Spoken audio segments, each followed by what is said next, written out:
Tonight, new details on the Ukraine scandal that as the president ramps up his attacks on House Democrats and the whistleblower. Then we preview the upcoming Supreme Court session and show you why it could be so impactful. Also, the president's immigration plan included a moat filled with alligators to deter migrants from crossing the border. I do not kid. He also had a plan B if that didn't work, and believe it or not, it was even worse. Good evening, everyone, and welcome to RFL. I'm Richard French. A very busy Wednesday. That is, Democrats ratchet up their impeachment inquiry, and we've got tons of developments in the Ukraine scandal that has started this whole thing. Late today, State Department's Inspector General met with lawmakers from several key committees. Just yesterday, he called the IG this meeting, saying he needed to deliver an urgent briefing and provide documents related to the Ukraine scandal. Congressman Jamie Raskin, he serves in the Judiciary Committee, and he spoke to the press after the briefing with the IG. Raskin, he said the IG gave him a packet filled with what Raskin called disinformation that had been in the possession of Secretary of State Mike Pompeo. Included in it were packets containing conspiracies about the origins of the Mueller investigation, and that Pompeo, he then distributed the packet. Here, the congressman. I've got to say that it raises more questions than it answers. I'm not sure that it's necessarily an urgent thing, but I can understand why the Inspector General at this point wanted to turn it over. In the meantime, former Special Envoy to Ukraine, Kurt Volcker, he will appear before 3 House committees tomorrow. They will all be behind closed doors, no cameras. By the way, Volcker resigned soon after the Ukraine story broke. Now, all this comes as Volcker's former boss, Mike Pompeo, admitted today that, in fact, he was on the president's now infamous call with the head of Ukraine. And Pompeo, he's having a war of words with Democrats, accusing them of intimidating and bullying the State Department. And Pompeo, he's refusing to make staffers available to lawmakers. Democrats, though, pushing back, threatening him with obstruction. Pompeo's boss, the president, he is continuing to vent about the whole thing. Well, I always cooperate. This is a hoax. This is the greatest hoax. This is just a continuation of what's been playing out, John, for the last, since my election, I would say, if you want, and probably we'll find out soon, but probably even before my election. Well, I can't think of a better person to have this conversation with than my first guest. He was Deputy Assistant Secretary of State in the Obama administration. Joel Rubin also directed the State Department's work with the House of Representatives. Joel, thank you for the time. I appreciate it. It's great to be with you, Rich. Now, with obviously the exception of a couple handful of lawmakers who were called to this meeting, what does it tell you that even with all the revelations that came up, the Inspector General over at State demanded an urgent meeting with obviously the congressional leaders here behind closed doors? I've heard a lot of different theories, one of which was he's feeling a lot of what he believes is improper pressure from the Secretary over at State. What would prompt the IG to call this kind of a meeting? Yeah, you're absolutely right. There is a lot to this. I was just speaking with some congressional friends of mine about what they're hearing, and they believe, and I see this as an attempt by the IG to demonstrate, the Inspector General, the IG, to demonstrate real independence from the Secretary, and that the internal mechanics of the State Department and the pressure that Secretary Pompeo may be putting on the IG as well as on other parts of the State Department to keep their mouth shut, that's not going to fly. So this is extraordinary. The IG going to the Hill right away, especially when the Secretary is overseas, that's quite a significant development, and it means that there's a lot more going on just underneath the surface. Well, let's talk about Secretary Pompeo because very artfully, albeit, but I'll just say disingenuously, he didn't admit until he finally was forced to that he was actually on the call with the president of the Ukrainians. Moreover, he's now talking, and I don't know another way to say this, but with blatant hypocrisy, that he's really concerned about the State Department folks here that Congress obviously wants to talk to, and he says absolutely under no conditions will we make them available, and moreover, we're going to mandate to make sure for their sakes that they're going to have counsel from the State Department attached to them. Translate to the public why that's not what these folks that are being asked to basically testify would want. It's not in their self-interest, let alone that for transparency. So the thing that one has to always remember about the State Department and the U.S. government in general, but the State Department and the Defense Department in particular, is that the individuals who serve in the Foreign Service, in the military, they swear an oath to the Constitution to protect and defend that Constitution against foreign adversaries primarily. And so they don't report to the Secretary of State on that oath. They don't report to the President on that oath. They report to the American people.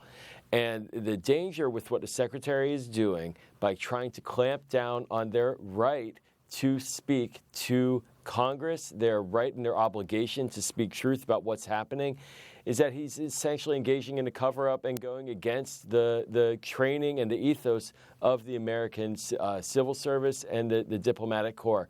The other danger is that by Secretary Pompeo not coming clean right away about his involvement with the July 25th call, is he has completely undermined his credibility inside the department as well as to allies and adversaries abroad.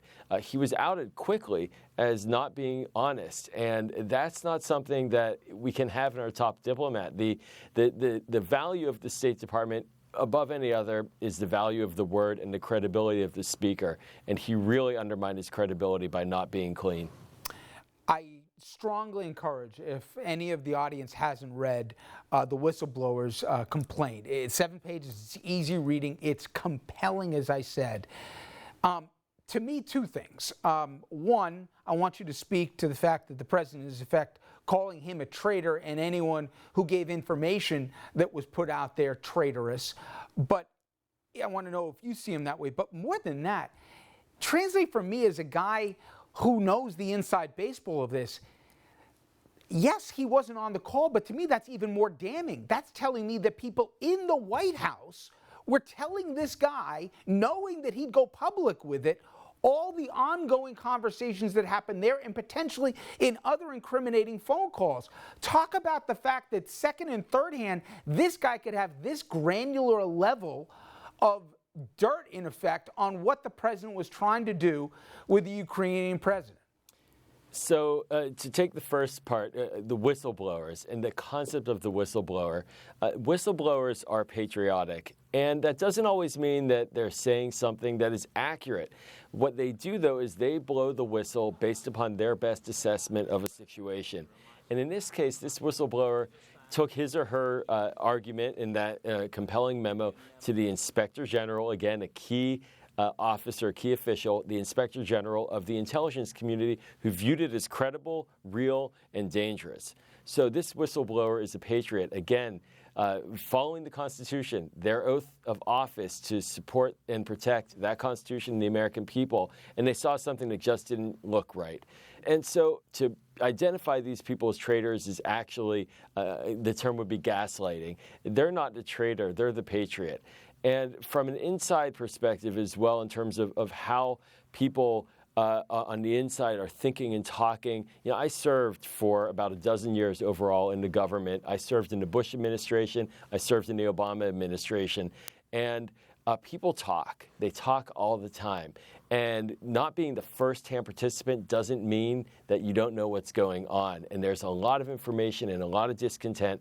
And you can guarantee that when it came to Ukraine and the issue of the military aid, that was what finally burst the bubble of silence on the inside, that there's major funds that are being held by the president without explanation to the Pentagon or the State Department, and people talk. Dozens of people work on Ukraine policy at the White House and at the national security agencies, and they know what's happening. And so it's very appropriate and very understandable and reasonable to assume that this memo, while not the direct participant, is actually very good, effective, and legitimate reporting on what was taking place. Now, Joel, clearly the people, at least some of the participants of the call, knew right away that the president didn't step over the line. He leapfrogged it with that conversation because they moved it to a different server. a server that obviously wasn't going to be seen by the light of day by most. We also understand that there could be other conversations that have also been shifted to that server, potentially with Putin, potentially with the Crown Prince of the House of Saud. To that end, two things. You think there's a lot more here we have yet to hear? And moreover, are we ever going to get to see what's in that server?